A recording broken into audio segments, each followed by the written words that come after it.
Good morning students. Online lectures के इस class में आपका फिर से स्वागत है। जैसा कि आप सभी लोगों को पता है कि मैं doctor Krishna Mishra, associate professor, सम्राट पृथ्वीराज चौहान, राजकीय महाविद्यालय अजमेर, आप लोगों का बीएससी पार्ट फर्स्ट के पेपर थर्ड को कवर कर रही हूँ। पेपर थर्ड जो कि डेवलपमेंटल बायोलॉजी का है, उसी में यह टॉपिक बहुत ही इम्पोर्टेंट टॉपिक है, जिसमें एग्जामिनेशन में बहुत से क्वेश्चंस आप लोगों से पूछे जाते हैं। यह है फर्टिलाइजेशन या निषेचन। फर्टिलाइजेशन के जो टॉपिक है, कंप्लीट टॉपिक, उसको हम 3-4 पार्ट के अंदर कवर करेंगे। तो आज हम इसका पार्ट फर्स्ट जो है वो स्टार्ट करने जा रहे हैं।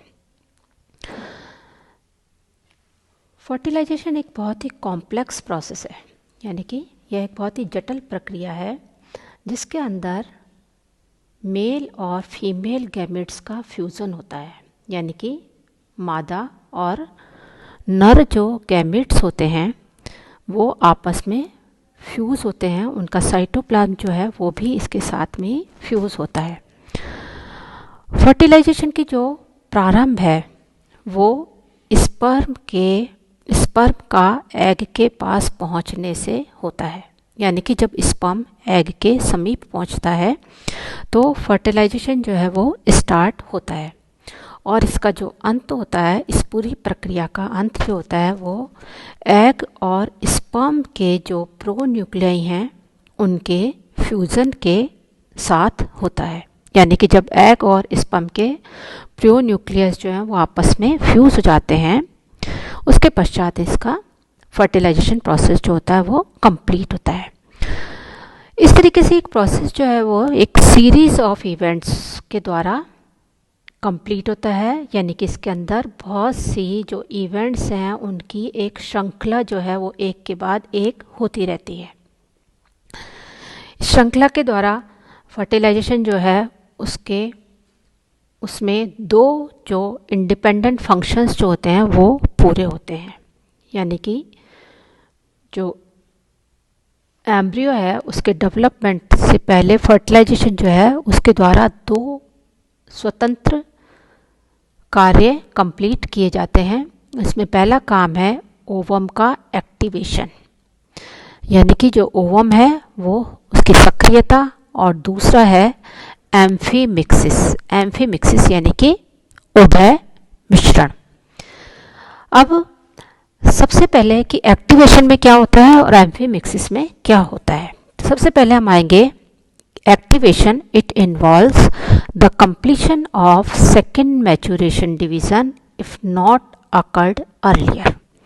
इसका क्या मीनिंग है कि जब हम बात करते हैं सेकेंड मैच्योरेशन डिवीजन की, जैसा कि हमने oogenesis में पहले देखा था कि oogenesis जो है जब उसमें ओवम की फॉर्मेशन होती है तो ओवम की फॉर्मेशन के दौरान उसमें जो मैच्योरेशन फेज होती है, उसकी जो परिपक्वन प्रावस्था होती है, उसमें 2 तरह के मैच्योरेशन डिवीज़न होते हैं। एक तो फर्स्ट मैच्योरेशन डिवीज़न और एक सेकेंड मैच्योरेशन डिवीज़न। जैसा कि आप जानते ही हैं, ओवम के अंदर फर्स्ट मैच्योरेशन डिवीज़न से प्राइमरी oocyte के द्वारा सेकेंडरी oocyte और फर्स्ट पोलोसाइट का निर्माण होता है, और सेकेंडरी मैच्योरेशन डिवीज़न जो है वो फर्स्ट पोलोसाइट यानी कि पोलर बॉडी में भी होता है और सेकेंडरी oocyte में भी होता है। सेकेंडरी oocyte में सेकेंड मैच्योरेशन डिवीज़न जो है उसके द्वारा एक ओवम और एक पोलर बॉडी बनती है, और जो फर्स्ट पोलोसाइट है उसमें सेकेंड जो मैच्योरेशन डिवीज़न है उससे 2 पोलर बॉडीज़ का निर्माण होता है।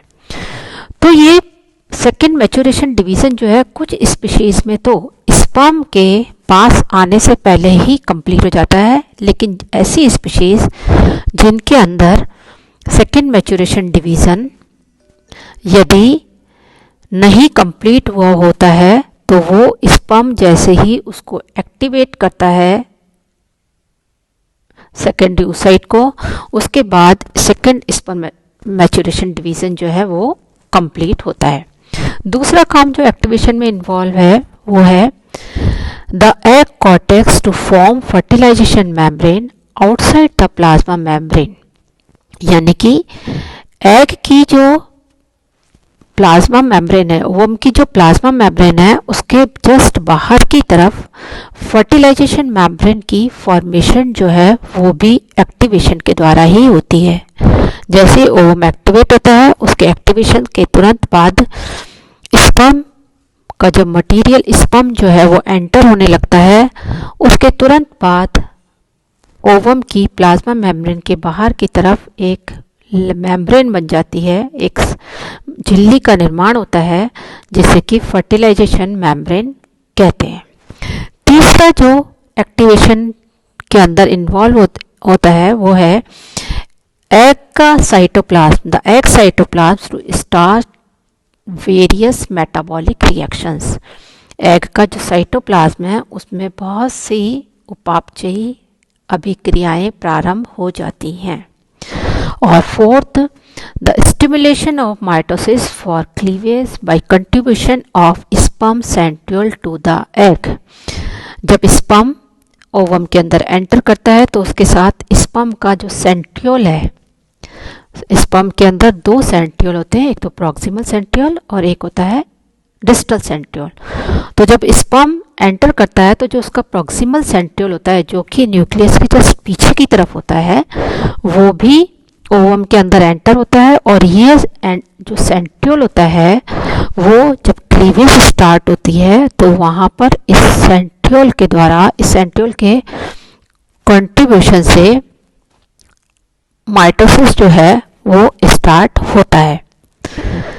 तो ये थे एक्टिवेशन, उसमें किस किस चीज़ का एक्टिवेशन होता है। दूसरी बात हम आते हैं, जो दूसरा फंक्शन जो कि फर्टिलाइजेशन के द्वारा कंप्लीट होता है वो है एम्फीमिक्सिस कि उभय मिश्रण। इसमें इस प्रक्रिया में क्या क्या इन्वॉल्व होता है। सबसे पहले the intermingling of paternal and maternal hereditary characters in the offspring. यानी कि जो ऑफस्प्रिंग होती है, यानी कि जो संतति होती है, उसके अंदर जो पैटर्नल और मैटरनल दोनों के जो हेरिडिटरी कैरेक्टर्स होते हैं वो उनकी इंटरमिंगलिंग होती है, यानी कि वो एक दूसरे के साथ मिक्स होते हैं। दूसरी event, it restores the diploid state of animal cell. Animal जो कोशिका है उसकी डिप्लॉयड स्टेट, यानी कि उसकी जो द्विगुणित अवस्था है, उसको रीस्टोर जो है वो भी एम्फीमिक्सिस के द्वारा होती है। कैसे होती है? क्योंकि दोनों ही जो मेल और फीमेल गैमेट्स होते हैं वो हैप्लॉइड होते हैं। जब ये आपस में दोनों का यूनियन होता है, फ्यूज़न होता है, तो ये दोनों मिलकर के डिप्लॉयड स्टेट जो है उसको अचीव करते हैं। तीसरा काम, it includes genetic variation in the species. इसके द्वारा स्पीशीज के अंदर जेनेटिक वेरिएशन होती हैं और जेनेटिक मटेरियल जो वेरिएशन होती हैं, जो विभिन्नताएं होती हैं, ये विभिन्नताएं हैं नेचुरल सिलेक्शन के द्वारा स्पेशिएशन का कारण बनती हैं। यानी कि नई स्पीशीज जो है उनका निर्माण जो है वो इन जेनेटिक आनुवंशिकी जो विभिन्नता हैं उनके द्वारा होता है। तो ये तीन बहुत ही इम्पॉर्टेंट जो फंक्शंस होते हैं, जो तीन बहुत ही इम्पॉर्टेंट कार्य होते हैं, वो एम्फीमिक्सिस के द्वारा कंप्लीट होते हैं अलग अलग स्पीशीज में। The process of fertilization, it has been studied mostly in marine invertebrates such as sea urchin, polychaetes, echinoids, whose eggs are typically translucent and without much yolk. ज़्यादातर जो फर्टिलाइजेशन का प्रोसेस है वो किस में स्टडी किया गया है? मैराइन इन्वर्टिब्रेट्स में। इसका कारण यह है कि इनके जो एग्स होते हैं वो अधिकांशतः ट्रांसल्यूसेंट होते हैं और इनके अंदर यौग की बहुत कम मात्रा होती है। तो जो प्रोसेस होता है फर्टिलाइजेशन का वो इजीली उसको ऑब्जर्व किया जा सकता है। यदि हम बात करते हैं वर्टिब्रेट्स की, तो वर्टिब्रेट्स के अंदर ये जो प्रोसेस है वो अधिकांशतः है एम्फीबियंस के अंदर स्टडी किया गया है या फिर मैमल्स के अंदर स्टडी किया गया है।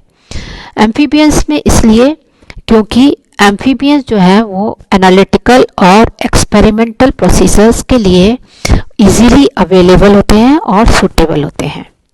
और मैमल्स में स्टडी करने का कारण ये होता है कि हम सभी मैमल्स हैं, ह्यूमन जो है वो अपने आप में एक हम मैमल्स हैं, ह्यूमन बीइंग, और हमें अपने बारे में जानने की बहुत ज़्यादा उत्सुकता होती है। इस कारण से मैमल्स के अंदर भी इस प्रोसेस को काफ़ी फ्रिक्वेंटली स्टडी किया जाता है। तो ये चीज़ें थी कि कहाँ कहाँ पर फर्टिलाइजेशन जो है उसको स्टडी किया गया है। अब हम आते हैं कि फर्टिलाइजेशन होने के लिए, इस प्रोसेस के होने के लिए बेसिक रिक्वायरमेंट्स क्या क्या हैं, क्या आवश्यकता है जिनके द्वारा फर्टिलाइजेशन जो है उन आवश्यकताओं को फुलफिल होने पर ही हो पाता है। सबसे पहले जो आवश्यकता होती है फर्टिलाइजेशन के प्रोसेस को होने के लिए वो है एक फ्लूइड मीडियम, एक तरल माध्यम की आवश्यकता होती है।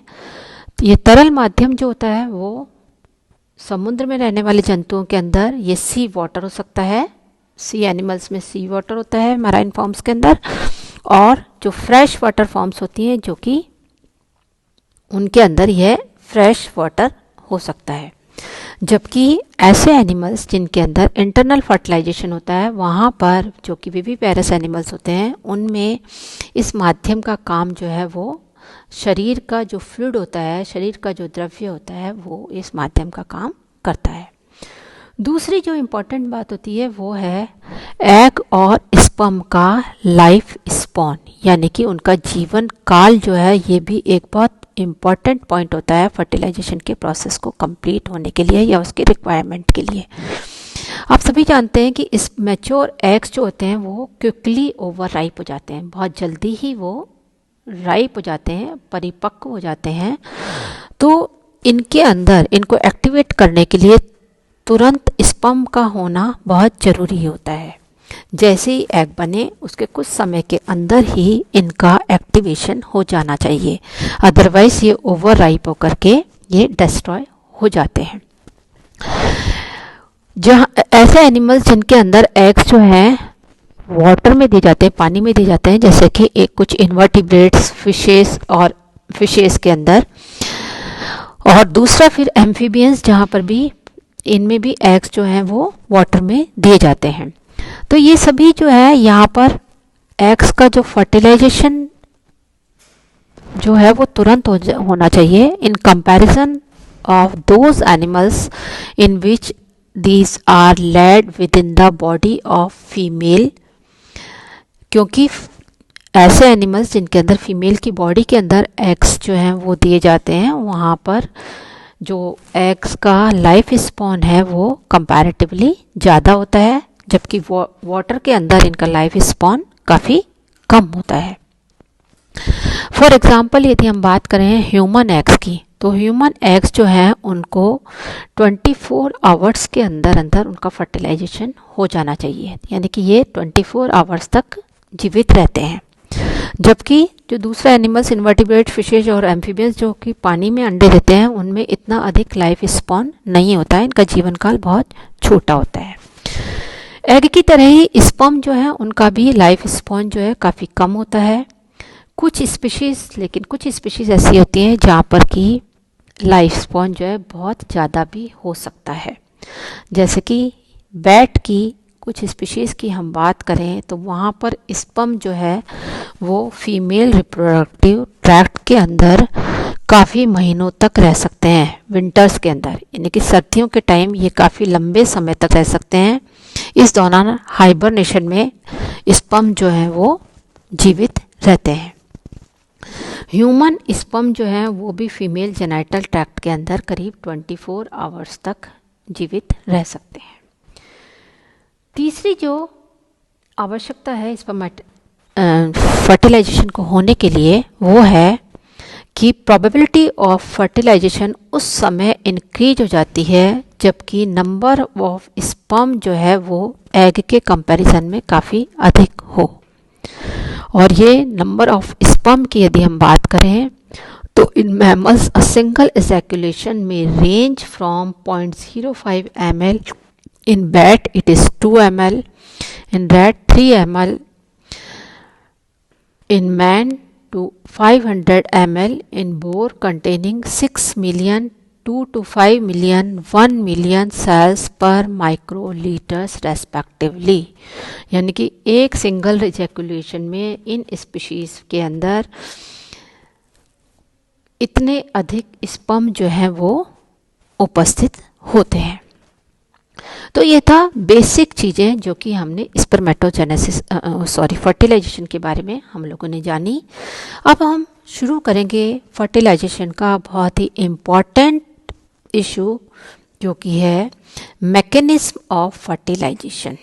यदि मैकेनिज्म की बात करें तो कि जैसा कि मैंने आपको पहली लाइन में बताया है कि एक बहुत ही जटिल प्रोसेस है जो कि बहुत सी इवेंट्स के द्वारा कंप्लीट होता है। तो इन इवेंट्स के अंदर जो मुख्य रूप से इन सारी इवेंट्स को हमने 5 पार्ट में डिवाइड किया है।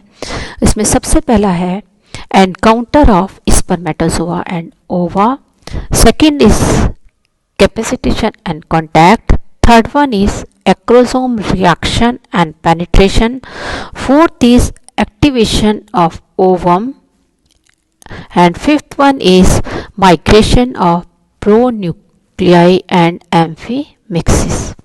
इन सभी को हम अपने नेक्स्ट चैप्टर में डिटेल में स्टडी करेंगे। Thank you.